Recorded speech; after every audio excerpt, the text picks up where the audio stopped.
Qadınlara müraciət edərək deyir ki, istəyirsiniz ki, ərinizi saxlayasınız, bir şey bilin.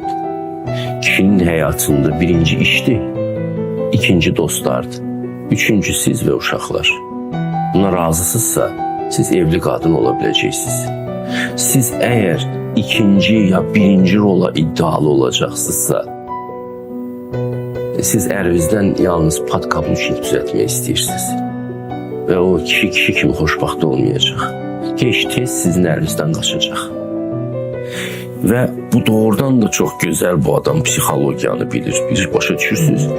Kişini kişi eləyən bir nömrəli onun işidir. Kişinin bir qazancı yeri olmalıdır. Ov yeri olmalıdır.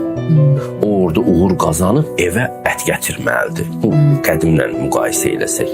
Ona görə iş kişinin özünü təsdiqlədiyi əsas alandır.